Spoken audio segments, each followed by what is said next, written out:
bertemu lagi dalam pembelajaran kimia ya. Sebelumnya kita akan berdoa. Bagi yang bertugas hari ini silakan pimpin kita di dalam doa.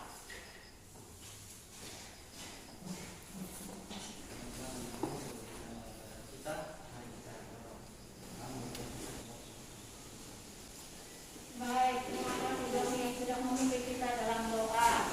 Ibu juga mengucapkan terima kasih untuk kalian yang sudah melakukan, membersihkan ruangan ini sehingga kita bisa bersama-sama belajar di ruang ini ya. Selanjutnya, Ibu akan cek kehadiran kalian dulu ya. Tuhan, hari ini kalian datang semua ya. Di masa pandemi ini ya, Ibu mengingatkan kita semua bisa menjaga kesehatan ya, mengikuti protokol kesehatan. Semua di sini dalam keadaan sehat toh? Sehat. Kalau ada yang sakit, mungkin nanti bisa disampaikan ke ibu ya, supaya kalian istirahat dulu, berobat dulu, kalau sembuh baru lagi ya. Anak-anak masih ingat tidak pelajaran minggu lalu kita belajar tentang apa? Konfigurasi elektron. Betul, konfigurasi elektron ya. Coba sekarang ibu mempunyai atom di sini, ada atom K. Nomor atomnya 19. Kemudian ada Ca20, ada F9. Coba ada yang masih ingat? Silahkan tulis konfigurasinya di depan. Siapa yang bisa? Oke, Dami, silakan.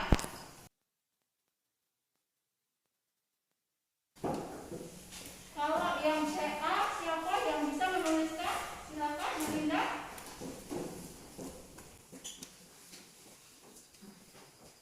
Itu sudah dituliskan ya. Konfigurasi seperti ini benar tidak?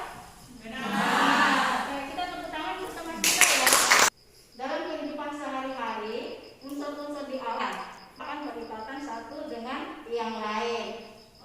Hari ini kita akan pelajari bagaimana atom-atom itu bisa berikatan dengan atom lain ya.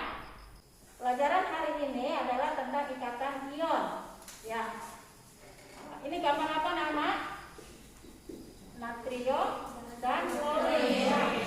Mereka kalau berikatan menjadi natrium klorida atau yang biasa kita sebut sebagai NaCl atau sehari-hari kita sebut sebagai garam ya, garam dapur. Oke. Nah, bagaimanakah Na dan Cl nanti berikatan sehingga bisa membentuk NaCl? Nanti kita akan pelajari ya. Asalnya adalah sebagai berikut. Khusus hari ini tujuan kita adalah nanti ada 3 penilaian yang Ibu ambil. Yang pertama itu penilaian sikap, yang kedua penilaian pengetahuan, nanti di akhir pembelajaran ada soal yang kalian harus kerjakan ya. Kemudian penilaian keterampilan. Coba perhatikan slide di depan. Itu gambar apa? Tabel konfigurasi gas mulia. Iya, tabel konfigurasi gas mulia. Gas mulia itu golongan 8A. Itu masih ingat. Ada unsur apa saja di sana?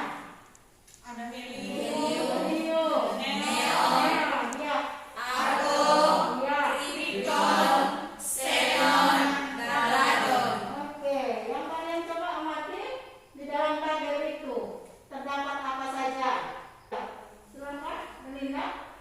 Memiliki dari unsur neon sampai radon memiliki elektron valensi yang sama. Oke, apalagi yang kalian bisa amati? Selain memiliki elektron valensi. Oke, Reni sudah di rumah pasti sudah membaca buku ya Reni ya, sudah bisa kenal itu OP tadi. Baik, selanjutnya coba itu kamar apa? Sudah pernah lihat balon udara belum?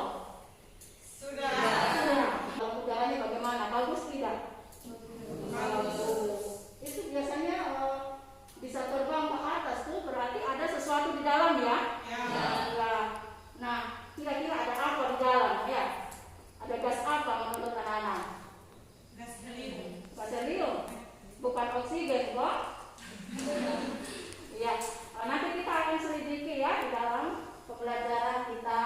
kali ini. Baik. Untuk selanjutnya pembelajaran kita akan berlangsung dalam kelompok yang seperti biasa, atau 3 kelompok ya. Nanti itu akan memberikan LKPD juga materi ajarnya. Nah, silakan anak-anak sekarang berkumpul dalam kelompok Anda, tapi tetap mengikuti protokol ya. Ada hand sanitizer di situ, kemudian maskernya tetap dipakai ya. Oke, silakan membentuk kelompok. Oke, ini kelompok 1 ya. Ada LKPD, ada bahan ajar, ada bahan sekalian bacaan.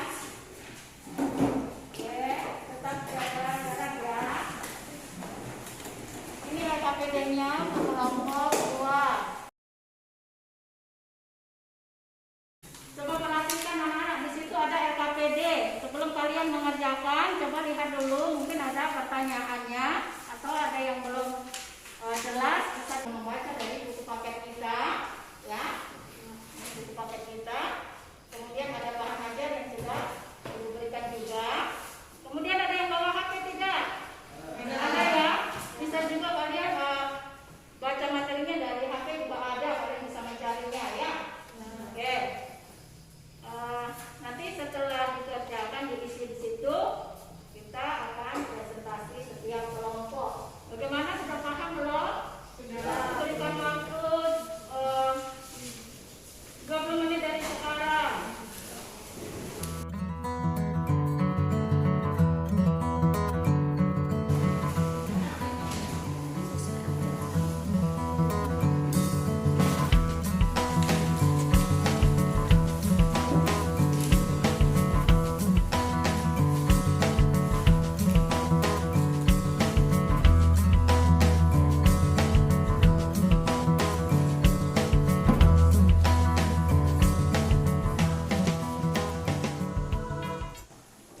Sudah selesai, anak? Mari kita buka LKPD-nya. Coba kelompok 1. Bagaimana Anda identifikasi Anda? Elektron mulia berjumlah 2 dan 8. Oh iya, mengapa elektron gas mulia? Elektron apanya? Elektron Pak? Valensi mungkin ya yang dimaksud ini. Oh iya, elektron valensi untuk gas mulia kenapa berjumlah 2 dan 8? Oke. Kelompok 2, identifikasinya apa? Silakan. Apa yang dimaksud duplet dan Apa yang dimaksud duplet dan oktet? Kelompok 3, yang hasil identifikasinya apa? Unsur apa yang mengisi balon udara? Unsur apa yang mengisi balon udara? Oke, baik. Coba kita akan sambil nanti pembahasan kita akan lanjut ya di pertanyaan yang B itu. Berdasarkan tabel konfigurasi gas tersebut, gas mulia tersebut, jelaskan bagaimana susunan elektron yang dimiliki oleh unsur gas mulia. Silakan, ini siapa yang mau menjawab? Dari kelompok mana? Oke, silakan Doni. Golongan gas mulia memiliki susunan elektron valensi 2 dan 8. Unsur yang memiliki valensi 2 helium menganut aturan duplet, sedangkan unsur yang memiliki elektron valensi 8 menganut aturan oktet. Dengan demikian, unsur gas mulia adalah unsur yang paling stabil. Oke, bagaimana anak-anak? Doni mengatakan gas mulia mempunyai susunan elektron valensi 2 dan 8. Unsur helium mempunyai 2 elektron valensi, yang lainnya 8. Yang 2 elektron valensinya tadi disebut apa, Doni? Yang valensinya itu ada 2 disebut mengikuti aturan apa tadi? Aturan duplet. Oh ya, berarti ini sudah menjawab identifikasi dari kelompok berapa tadi yang menanyakan duplet? Ya, kelompok.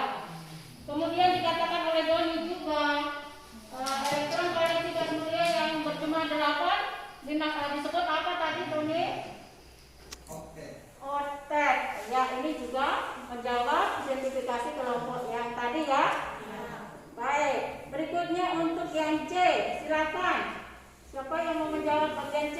Silakan Melinda. Ya.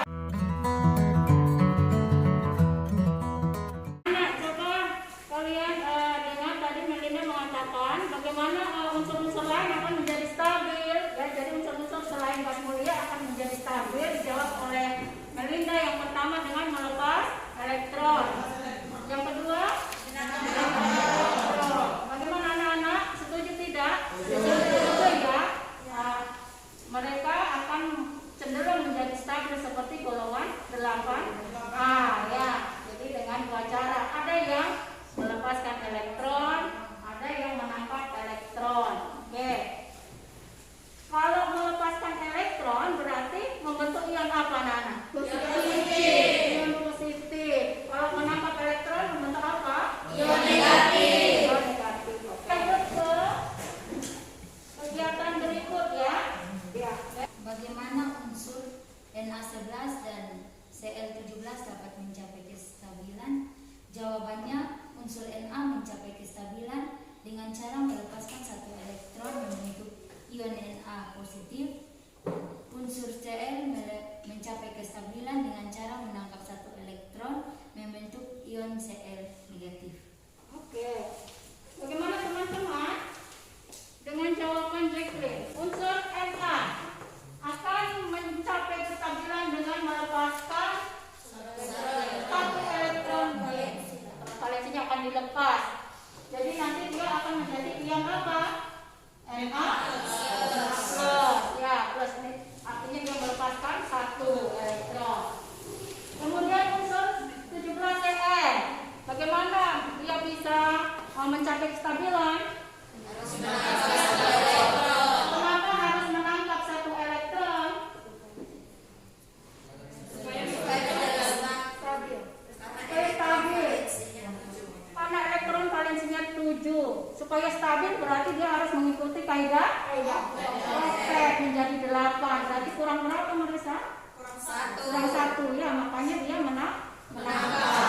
Oke. Dia akan menjadi Cl9. Sampai di sini paham? Oke, berikutnya. Baik, saya akan menjelaskan proses pembentukan ikatan ion pada NaCl. Na plus tambah Cl minus menghasilkan NaCl. Dari proses ini terdapat proses serah terima di mana Na plus menyerahkan satu elektron dan Cl minus menerima satu elektron sehingga menghasilkan NaCl.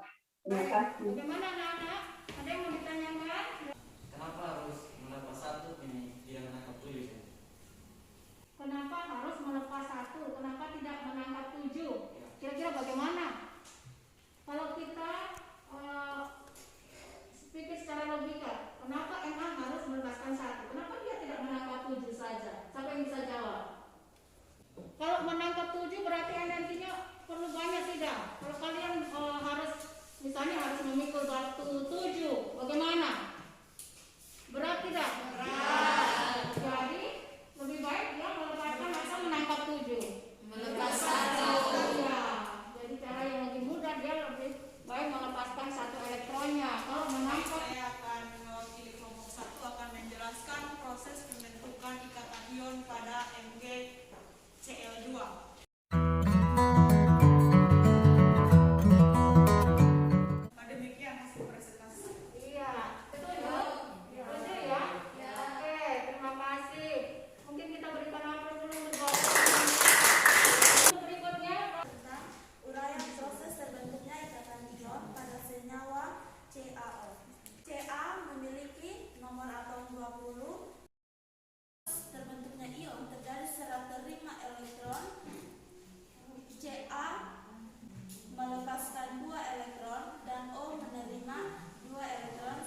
dilakukan dengan cara melepas dan menangkap elektron. Ikatan ion adalah ikatan kimia yang terjadi antara unsur logam dan non-logam dengan cara serah terima elektron antara ion positif dan ion negatif. Contoh senyawa yang berikatan ion seperti contoh yang telah kita kerjakan ada NaCl, ada MgCl2, ada CaO, dan ada MgF2. Berdasarkan demonstrasi yang telah kita lihat dalam bentuk video, dapat disimpulkan bahwa sifat-sifat senyawa ion itu ada 4. Yang pertama, berbentuk padatan pada suhu kamar. Yang kedua, larut dalam air. Yang ketiga, dalam bentuk padatan tidak menghantarkan listrik. Dan yang keempat, dalam bentuk larutan atau lelehan dapat menghantarkan arus listrik. Baik, teman-teman.